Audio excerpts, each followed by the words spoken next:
Percy. You guys seen the new Percy Jackson? Okay, please give your attention to Mia. Hi guys, so I'm going to teach you what I did for my Zenith project. So just some background, that kind of my starting place, my goals and inspiration for this project.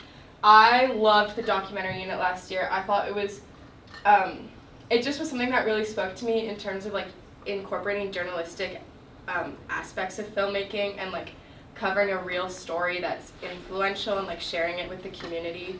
Like that was something that I really enjoyed, so I knew that coming into Zenith project, like, that was something I had missed kind of with the senior narrative, so I wanted to refocus on that if possible.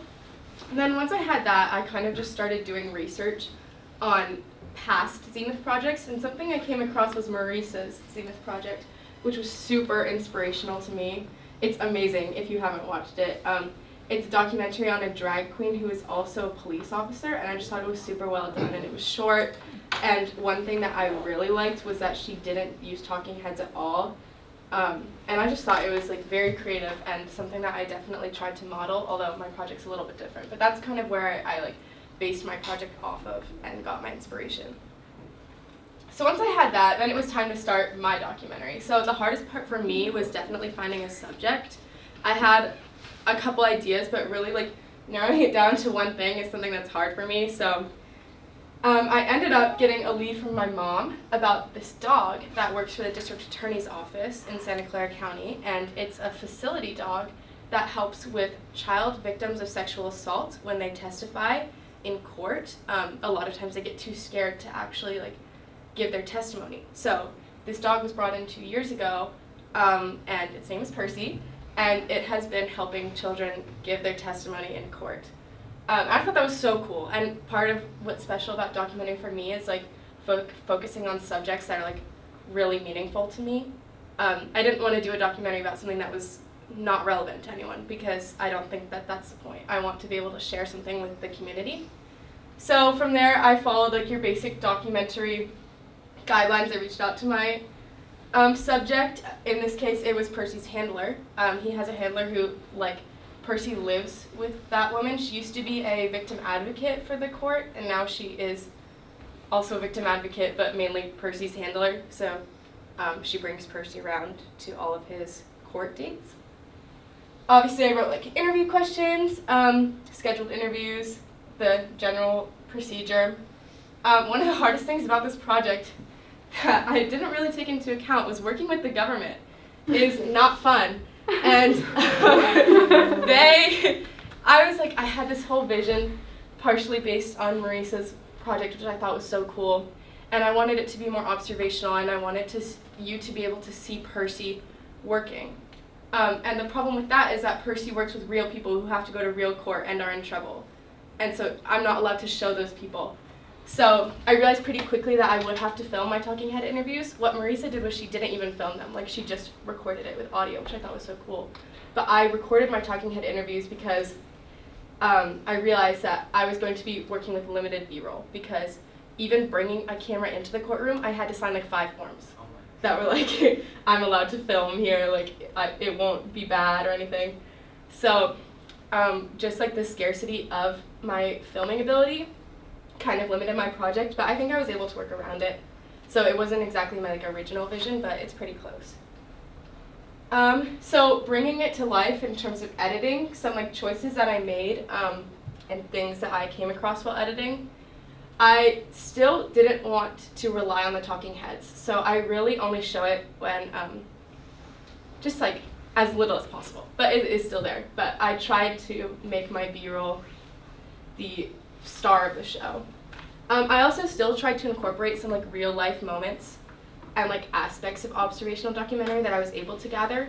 What I did set up with the court was that I went into the courtroom before the morning calendar started, and like Percy like gave us a tour. I talked to the deputy, I talked to the attorneys, I talked to the clerk, and I talked to the judge. Percy met all of them, and that was really cool because I was still able to get some like interactions with Percy and people.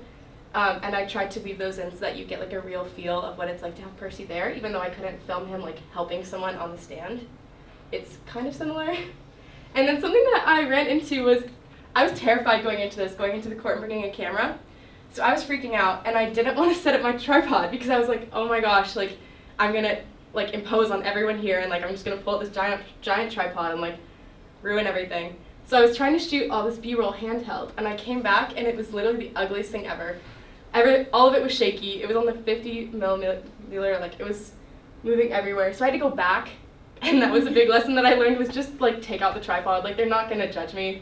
Like they know that I'm there for a project, and I think it would have been so much easier if I just like did it. And that was a good lesson to learn. But yeah, I'm still really proud of how it turned out. These are like some shots you can see. And this is my project.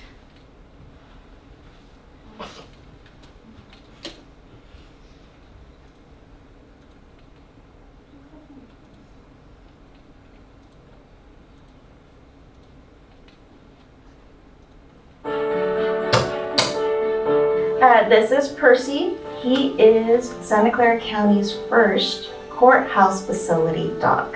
Percy is an employee of the Santa Clara County District Attorney's Office. Percy Wade. Release. Nice. Dog. I'm his primary handler, so I work with him. I take him to the courts. So primarily, he works on sexual assault cases. So we mainly work with children up to young adults. And he's on the stand with the victim while they're testifying. So the victim's here, and then I place him on the inside. And then our victims are sitting down, and then of course he's on leash. It's definitely a new thing for Santa Clara County. We are the first team to do this, so Percy's the first facility dog in our county. Wow. That's our, so he's a DA employee. Oh, okay. And so when a kid is testifying, how does that work? Is he there with them? He's on the stand with them. Oh, get out. For a dog to be in the courtroom with a child really makes a difference. Talking about these awful things that happen to you is really hard for people to get through. And these are young children, and they could be 10 years old, but when you have an animal with you, it's hopefully brings those anxiety levels down where they could get through it and finish doing their testimony. It's becoming a little bit more of a norm. I think people see the difference it does. There was a child that had to go to a preliminary hearing. She was feeling all these emotions and could not verbally answer questions. The case continued. At jury trial, that's when they brought Percy Nyan on the case. And we started meeting with the child and working with her. Our goal is just have these victims tell their truth.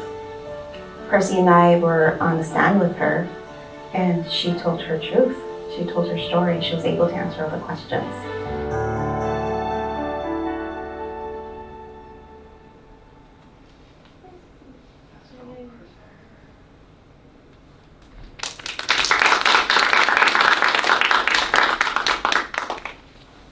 So just like some takeaways that I learned from this project.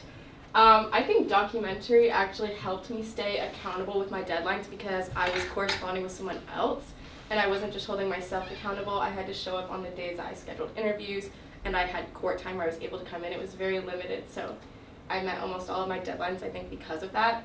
But if you do a documentary next year, I would suggest communicating a lot with your subjects and like preparing them for what they should expect with your interview and filming.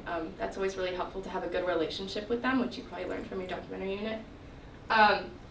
Do hold yourself accountable to your deadlines. Editing a rough cut literally killed me because we're also working on senior narrative, but it's worth it just to like put in the hours and make sure that you do it on time because you're gonna regret it when you have to do a rough cut and a final cut in the same day. Pick a topic that you're passionate about. I think that's something that kind of led me to this project because I always like to work on things I'm passionate about, especially when it comes to documentary, and I think it made me more excited for my project and more willing to work on it and make sure that the product is something I'm proud of. And get the shot, take out your tripod. It's not gonna make people mad, and it's gonna be so much easier. You won't have to go back to the courthouse in San Jose and film again because it was all shaky. So yeah, thank you guys. Questions for Mia? Tori? Was your calendar like super packed, or was it like spaced out to a point where you were like, oh, this is like fine? My Zenith calendar? manageable? Yeah. It went find a subject first week, schedule interviews the second week, shoot the interviews and B-roll the third week, and then rough cut fourth week and final cut fifth week. So it was I feel like it was pretty spread out. I did get behind on my rough cut because that happened to be a busy week for me, but I made up for it in the final cut week, where I spent like half of that week finishing my rough cut, and then once I did that, then I had a final cut for like the second half. So I thought it was pretty manageable. Yeah, right. Did you also have audio issues, or was that just like background noise? It was a mixture of we couldn't turn the fan off in the chambers, and also my audio wasn't great. When I was walking around the camera in the court house, it was on voice memos actually. It was like in my pocket because like I wasn't really sure the exact rules, but I wanted the audio of it, so I like put it like this and like just tried to hope that it would sound good. But so like I think I'm honestly like pretty happy with how it turned out, considering like how weird it was to shoot, but it definitely wasn't very good audio. Yeah, Sarah? Did you get to pet Percy? I did, and she was like, do you want to take a selfie with Percy? And I was like, yeah. Percy's the nicest.